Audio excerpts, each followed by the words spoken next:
পাকিস্তান পাকিস্তানের যিনি প্রতিরক্ষা মন্ত্রী খাজা আসিফ তিনি জানিয়েছেন যে ইরানে যে আক্রমণটি দখলদাররা করেছে এটি কোনোভাবে কোনো মুসলিম বিশ্বের বা মুসলিম দেশের মেনে নেয়ার মতো নয়।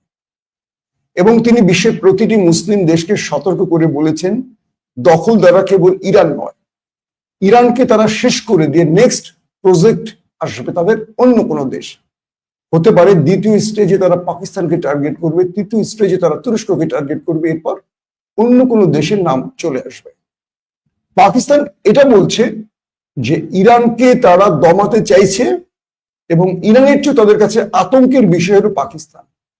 তো ইরানকে যদি তারা দমাতে পারে এরপর তারা পাকিস্তানে নজর দেবে এবং এরপর তারা তুরস্কে নজর দেবে এবং পুরো পশ্চিমা দুনিয়া এদেরকে সাপোর্ট দিবে, মানে দখলদার দেশটিকে সাপোর্ট দেবে।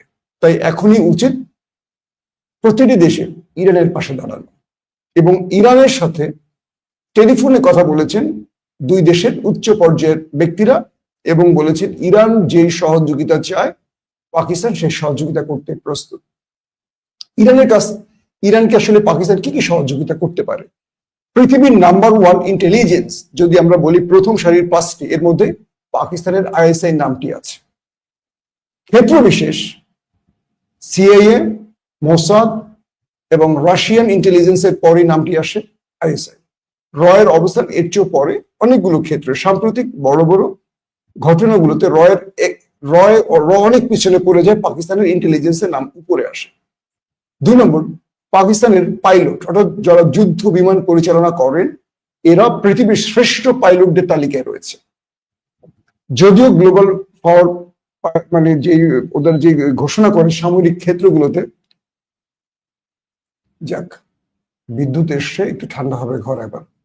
তো গ্লোবাল ফায়ার প্ল্যানের যে তথ্য আছে সেই তথ্য বলছে যে পাকিস্তানের র্যাঙ্কিং সামরিক ক্ষেত্রে ভারতের চেয়ে অনেক পেছনে হলেও তাদের বিমান বাহিনীর অবস্থান মানে তাদের পাইলটের সাম্প্রতিক অর্জনগুলো ভারতকে মানে আতঙ্কে ফেলে দিয়েছে, ভয় পাইয়ে দিয়েছে।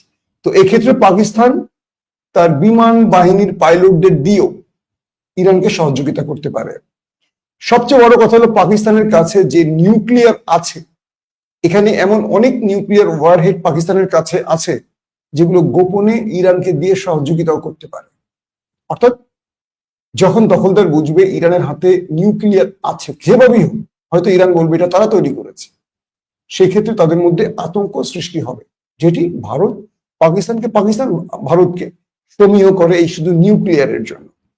তো খাজা আসিফের এই বক্তব্যটি দখলদারদের মনে আতঙ্ক সৃষ্টি করেছে। একটি জিনিস মনে রাখবেন, ইসমাইল হানিয়ার মৃত্যুর আগে তিনি একটি বক্তব্য দিয়েছিলেন। তিনি বলেছিলেন পৃথিবীর কোনো দেশের প্রয়োজন নেই, শুধু পাকিস্তান একবার ঘোষণা দেখ যে তারা ঘুম ভাঙলেই গাজার দিকে মুভ করবে বা গাজাকে রক্ষায় তারা এগিয়ে আসবে, অটোমেটিক দখলদারদের কাপড় ভিজে যাবে।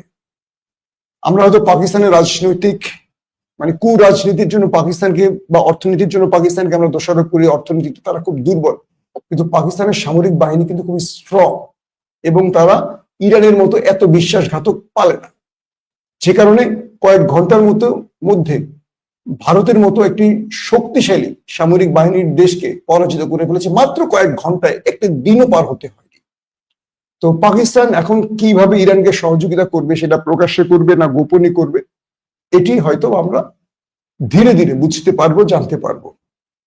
কারণ পাকিস্তান প্রকাশ্যে দাঁড়িয়ে গেছে, তুরস্ক প্রকাশ্যে দাঁড়িয়ে গেছে, রাশিয়া চীন প্রকাশ্যে ইরানের পাশে দাঁড়িয়ে গেছে এবং তুরস্ক বলেছে নেতানিয়াহু যা করছে এটি সন্ত্রাসীদের কাজ, এটা কোনো সভ্য রাষ্ট্রের কাজ না, এটি রাষ্ট্রই কাজ করে না যে একটি অভিযোগ তুলে দিয়ে একটি দেশে আক্রমণ করে এতগুলো মানুষকে মেরে ফেলবে বিনা কারণে। এবং তুরস্ক বলেছে এই সময়টা আমাদের ঐক্যবদ্ধ হওয়ার এবং ইরানকে সহযোগিতা করতে তুরস্ক প্রস্তুত, চীন প্রস্তুত, রাশিয়া প্রস্তুত। এবং রাশিয়ার একজন ডেপুটি সামরিক প্রধান অর্থাৎ যিনি সেনাবাহিনীর প্রধান